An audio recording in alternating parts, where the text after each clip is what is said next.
வாழ்க வையகம், வாழ்க வையகம், வாழ்க வளமுடன். சிந்தனையை, உடல் நலத்தை சீரமைத்து உய்வித்த குருவே வாழ்க, குருவே துணை. வேதாத்திரியம் வாழ்க வளமுடன்.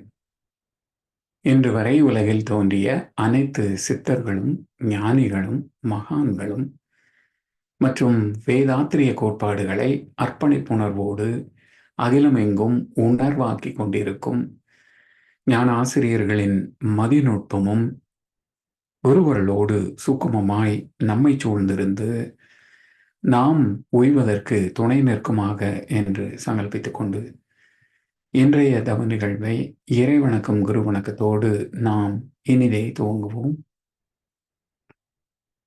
இறைவணக்கம் பாட அருள்நிதி சிவசங்கரி சிவபாலாமா அவர்கள். வாழ்க வளமுடன் அம்மா. வாழ்க வளமுடன். இறைவணக்கம்.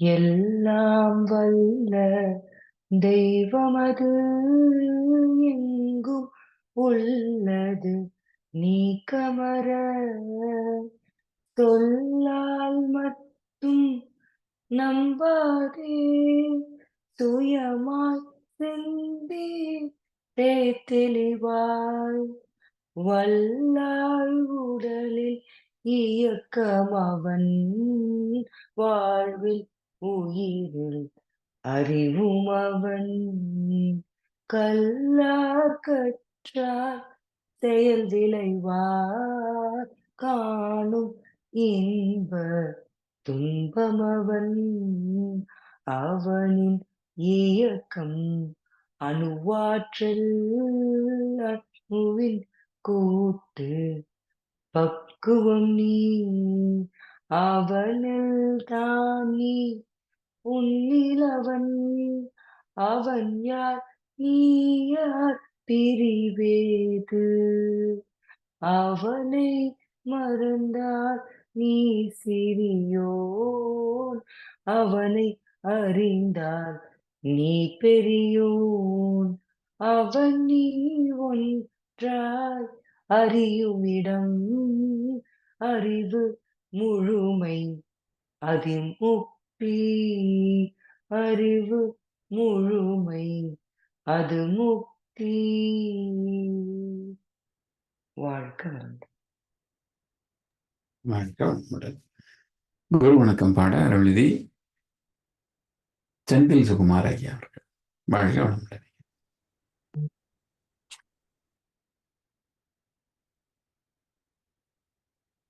வாழ்க வளமுடன்.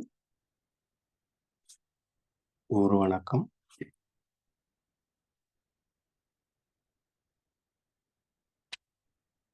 அண்டமதில் உருவெடுத்து அறிவை பெற்று அவ்வறிவு ஒன்று முதல் ஆறதாகி கொண்டமெலாம் இவ்வுருவில் குறிப்பில்லாமல் கோடானு கோடி எண்ணி அனுபவித்து கண்டபலன் எனையறிய நினைத்தேனப்போ கர்த்துணர்த்தி கனல் மூட்டி கருவாம் ஞான குண்டலினி எனும் என் மெய்யுணர்வு எழுப்பி குறித்து என அறிவித்த குருவே அன்பே. வளமுடன். வாழ்க வையகம், வாழ்க வையகம், வாழ்க வளமுடன். இன்று நமக்காக அருமையானதொரு இறைநிலை தவம் நடத்திய அருள்நிதி சிவசங்கரி அம்மா அவர்களை வாழ்த்துவோம். அருள்நிதி சிவசங்கரி அம்மா அவர்கள் வாழ்க வளமுடன்.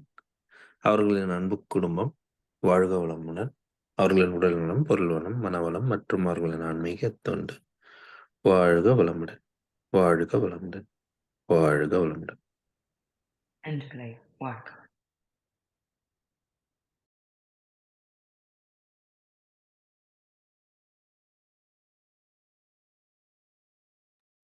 வாழ்க வளமுடன். இன்றைய ஞானக்களஞ்சிய கவிக்கு விளக்கம் வழங்கிட ஞான ஆசிரியர் பேராசிரியர் அருள்நிதி ரூபாவதி சிவலிங்கம் அம்மா அவர்களை அழைத்தமைவோம். வாழ்க வளமுடன் அம்மா.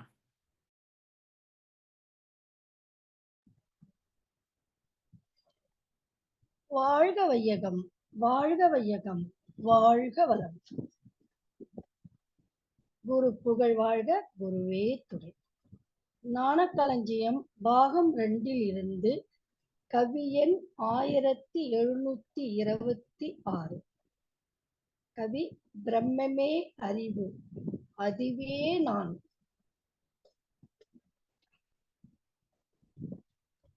நான் யார் என்றறியும் பேர் ஆர்வத்தாலே நாட்கள் மாதம் ஆண்டு பல பல கழித்தே உருவில் உள்ளியங்கும் சூக்குமத்தை உயிராய் உணர்ந்த பின்னர் உயிர் சுழலின் அலை காந்தம் கண்டேன். வான்பொருளாம் காந்தமது பஞ்சதன் மாத்திரையாய் வாழும் உயிரில் மனமுமாய் இயங்கக் கண்டேன். மேன்மையான இவ்வரிசைகளில் காந்த ஆற்றலுக்குள் மிகச் சிறந்த இறைநிலையையும் அறிவும் ஒன்றாய் கண்டேன். வாழ்க வளமுடன். அது மகரிஷி பிரம்மமே அறிவு, அதுவே நான் அப்படின்னு சொல்லியிருக்காங்க. அறிவே தெய்வம், அதுவே நானாக இருக்கிறேன். ஒன்றே பலவாகியது என்கின்ற அத்வைத தத்துவத்தில் ஒன்றே பலவாகியது என்றால் ஒன்றாகிய இறையாற்றல் எல்லாமாகவும் இருக்கிறது என்று பொருள். அப்படி இருக்கும் பொழுது எல்லாமாகிய இறைவழியில் 4 தன்மைகளில் ஒன்றாகிய அறிவை மட்டுமே குறிப்பிட்டு அறிவே தெய்வம் என்று எப்படி கூறுகிறது என்று வேதத்திலும் பிரஜானம் பிரம்மம் என்றும் அதுவே நீயாக இருக்கிறது என்றும் கூறப்படுகின்றது. எல்லாமாகவும் என்பது என்ன? எல்லாமாகவும் இருப்பதனை 2ஆக பிரிக்கலாம். 1 உயிரற்ற ஜட பொருட்கள், 2 உயிரினங்கள், மனிதன் உட்பட. ஆகவே இறையாற்றலே உயிரற்ற சடப்பொருளாகவும் மனிதன் உட்பட எல்லா உயிரினங்களாகவும் மாறியுள்ளது. இறைவெளியின் 4 தலங்களில் ஒன்று பேரறிவு என்று அறிவோம். இந்த பேரறிவுதான் இறைவெளியின் ஒவ்வொரு தன்மாற்ற கட்டங்களிலும், அதாவது துகள்களில் இருந்து தொடங்கி பஞ்சபூதங்களாகி உயிரினங்களாகி பின்னர் மனிதனிடம் 6வது அறிவாக செயல்படும் வரை செயலாற்றுகிறது. இறைவெளியின் 4 தரமாக இருப்பதில் பேரறிவு இருப்பதால் பிரஜானம் பிரம்மம் என்று ஏற்றுக்கொள்வதோடு மட்டும் அல்லாமல் எப்படி பேரறிவே எல்லா ஜடப்பொருள்களிலும் எல்லா உயிரினங்களிலும் அறிவாகவும் திகழ்கிறது என அறிய வைக்கிறது வேதாத்திரியம். 4 இதுவா பிரிச்சு கொடுத்திருக்காங்க. தத்துவமசி, அதுவே நீயாக இருக்கிறது, இறைநிலையே நானாக இருக்கிறது. அகம் பிரம்மாஸ்மி, அகப்பொருளாக உள்ள ஆன்மாவே இறைநிலையாக இருக்கிறது, கருமையமே இறைநிலை. அயனாம்சம் பிரம்மம், பரிணாமம் அடையும் எல்லா தோற்ற பொருட்களுக்கும் விண் பௌதீக பொருட்கள், அண்டங்கள், உயிரினங்கள் மூலப்பொருட்களாக உள்ளது இறைநிலை. பிரஜான பிரம்மம், அறிவே தெய்வம்.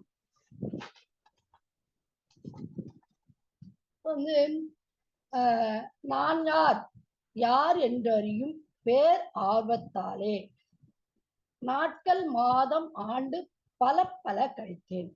நான் யார் என்ற தத்துவ விசாரம் 3 கேள்விகளை உருவாக்குகிறது. எது ஆதி? அந்த ஆதியின் தன்மைகள் யாவை? அத்தன்மைகளுடைய அந்த ஆதி எப்படி நானாகியது? முதல் 2 கேள்விகளுக்கும் விடையாக வருகிற வேதாந்த சித்தாந்த தத்துவங்களை தொடர்ந்து 3வது கேள்வியான அந்த ஆதி எப்படி நானாகியது என்பதற்கான தெளிவான விஞ்ஞான பூர்வமான தர்க்க ரீதியான விளக்கத்தை தந்து தத்துவ விசாரத்தை நிறைவு செய்கிறார் நம் வேதாத்திரி மகரிஷி அவர்கள். தன் வாழ்நாளில் நாட்கள், மாதம், ஆண்டுகள் என பல கழித்து நான் யார் என்பதை கண்டுபிடிக்க நான் தான் அறிவாக இருக்கிறேன், அதாவது எல்லாமாகவும் நான் என்ற தத்துவத்தை அவர் கண்டுபிடிக்கிறது தன் வாழ்நாளில் பல காலம் செலவு செய்து விட்டார்.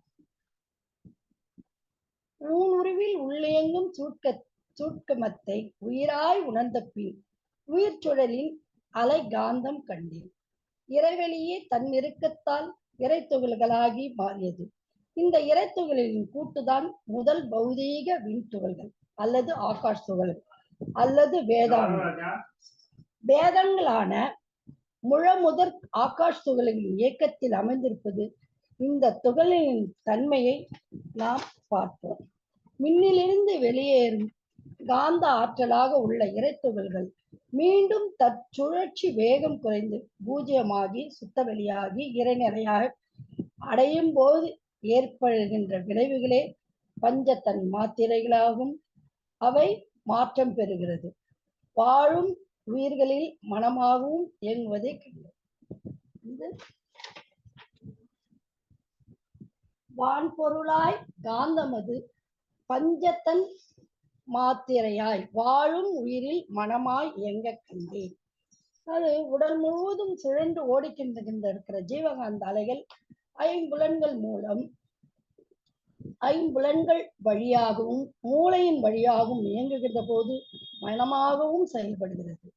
ஜீவகாந்த அலையே மனம் கருமையத்திலிருந்து புறப்பட்டு புலன்கள் மூலம் வெளியே செல்கின்ற ஜீவகாந்த அலைகள் புற உலகில் தோற்ற பொருள்களிலிருந்து அல்லது உயிரினங்களிலிருந்து வருகின்ற அலைகளோடு மோதும் போது காந்த அலைகளின் அழுத்தத்தை சமன்படுத்த வேண்டியுள்ளது.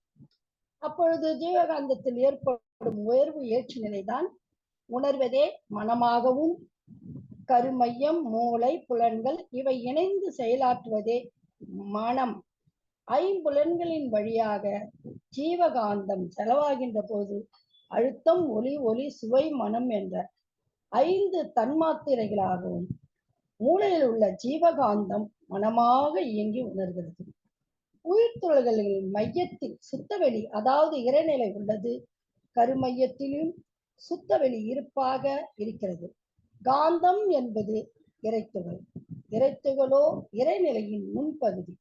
அது அலையாக இயங்குகிறது. எனவே மனம் என்பது அலையில் அசைவ நிறுத்திவிட்டால் நிலை அதாவது இருப்பு நிலை இறைநிலையே மனமாக இயங்குகிறது.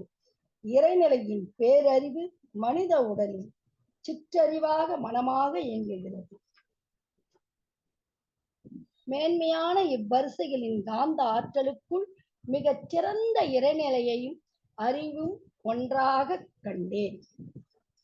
அது பரம் என்ற மெய்ப்பொருள் இருப்பு நிலையில் வெளி சிவம் என்றும் தெய்வம் என்று வழங்கப்பெறுகிறது. ஆதி நிலை அதுவே இயங்கும் நிலை. அணு இதனை சக்தி என்று வழங்குவார். சிவம் வேறு சக்தி வேறு அல்ல. பரம் சக்தியாகிய பராசக்தியாகிற்று என்றும் வழங்கும். இதனால் அது பரமாணு எனப்படுகிறது. விஞ்ஞானிகள் இதனை அணு என்று அழைப்பார். இறை என்பது அரூபமான பேர் ஆதார சக்தி, மாபெரும் பேரியக்க மண்டல நிகழ்ச்சிகள் எல்லாவற்றிற்கும் மூலமானது. புலன்களை கொண்டு வேகம் காலம் பருமன் தூரம் என்ற 4 அளவைகளையும் கணிக்க முடியாததும் அறிவு புலன்களின் மூலமாக தேடும்போது இல்லை என்றும் தனது 6வது நிலையின் உயர்விலே ஆராயும் போது உண்டு என்றும் உணரக்கூடியதுமான உண்மை நிலை எதுவே அதுவே தெய்வம் என்று வழங்கப்படுகிறது. மனித மனத்திற்கு ஒன்றுமே இல்லாத சுத்தவெளியாகும், எங்கும் நீக்கமர நிறைந்ததாகும், எல்லையற்ற விரிவுடையதாகும் உள்ள இறைவழிதான் அனைத்தேக்க அருட்பேராற்றலாகும். இதனை பிரம்மம் என்றும் வடமொழி அறிஞர்களும் தெய்வம், கடவுள், சுத்தவெளி என்றும் தமிழ் மொழி அறிஞர்கள் கூறுகின்றனர். உலக மக்கள் இறையுணர்வுடன் ஒன்றி வாழ வேண்டும். பிறவி துன்பமும் அதற்கு காரணமான வினை பதிவுகளும் கடலை போன்றவை. அதை எப்படி கடக்க வேண்டும் என்பதை திருமூலர் திளைக்கும் வினைக்கடல் தீர்வுறு தோணி இழைப்பினை நீக்க இரு வழி உண்டு. கிளைக்கும் தனக்கும் அக்கேடில் முதல்வன் விளைக்கும் தவம் அறம் மேற்று துணையாமே என அகத்தவத்தையும் இறையுணர்வையும் அறநெறியையும் உணர்த்துகின்றார். மகரிஷியும் இதையேதான் கூறியிருக்கிறார் என்று கூறி நல்லது ஒரு சிந்தனை அளித்த அனைத்து உள்ளங்களுக்கும் நன்றி கூறி விடைபெறுகிறேன். வாழ்க வளமுடன்.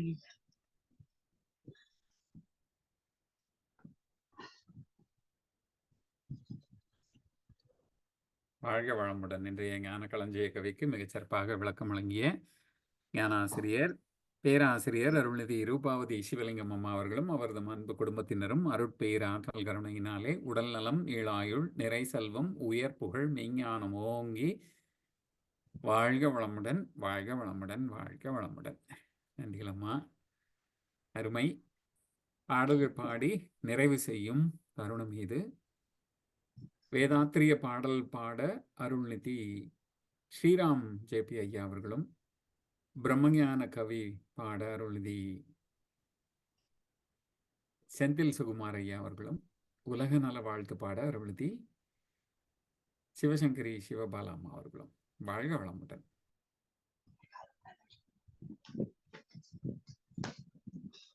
வாழ்க வளமுடன். வேதாத்திரிய பாடல்.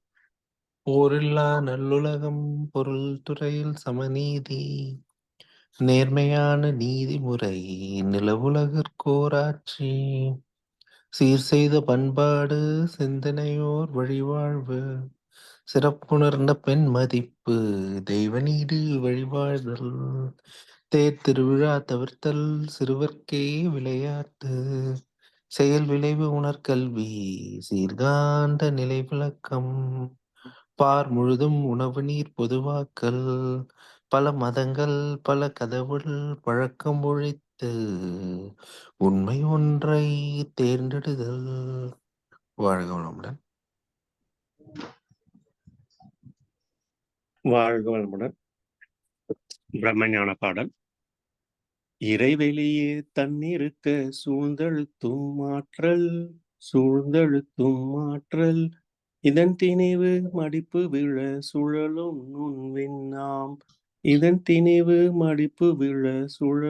நுண்விண்ணாம், நிறைவெளியில் விண் சுழல நெருக்குகின்ற உரசல், நிலைவெளியில் எழுப்புகின்ற நேரலைகள் காந்தமாம்,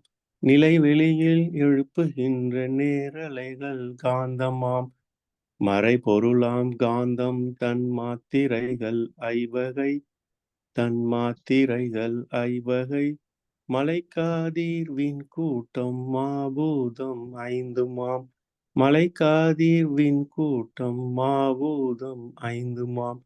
முறையாய் அக்காந்த அலை மனமாம் உயிர் உடல்களில் மதி உயர்ந்து உண்மை பெற மா பிரம்ம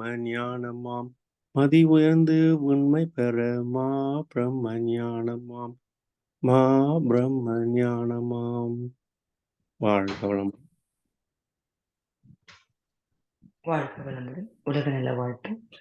உலகமெல்லாம் பருவமழை ஒத்தபடி பெய்யட்டும், உழவரெல்லாம் தானியத்தை ஓப்புடனே பெருக்கட்டும், பல தொழில்கள் புரிகின்ற பாட்டாளி உயரட்டும், பகுத்துணர்வில் தொகுத்துணர்வு பண்பாட்டை உயர்த்தட்டும், கலகங்கள் போட்டி பகை கடந்தாட்சி நடக்கட்டும், கல்லாமை கடன் வறுமை களங்கங்கள் மறையட்டும். நலவாழ்வை அளிக்கும் மெய் ஞான ஒளி வீசட்டும். நம் கடமை அறவாழ்வின் நாட்டத்தே சிறக்கட்டும். வாழ்க வையகம், வாழ்க வையகம், வாழ்க வளமுடன். வாழ்க. வாழ்க வளமுடன். இன்றைய தவத்தில் கலந்து கொண்ட அன்பர்கள், தவத்தை வழிநடத்தியோர், நச்சிந்தனை வழங்கியோர், பாடல்கள் பாடியோர் அனைவரும் வாழ்க வளமுடன். அவர்களின் அன்பு குடும்பம், அவர்களின் உடல் நலம், மனவளம், பொருள் வளம், அருள் தொண்டு, ஆன்மீக தொண்டு வாழ்க வளமுடன், வாழ்க வளமுடன், வாழ்க வளமுடன். இத்துடன் இன்றைய காலை தவ நிகழ்வு மகிழ்வோடும் நிகழ்வோடும் இனிதே நிறைவு பெறுகின்றது. ஈரி அருளும் குரு அருளும் நம் அனைவரையும் எப்பொழுதும் சூழ்ந்திருந்து நம்மை இந்த இறைநிலை உணர்பயணத்திலே சிறந்த முறையில் வழிநடத்தும் என அனைவரையும் வாழ்த்தி வணங்கி நன்றி கூறி அமைகிறோம். வாழ்க வையகம், வாழ்க வையகம், வாழ்க வளமுடன்.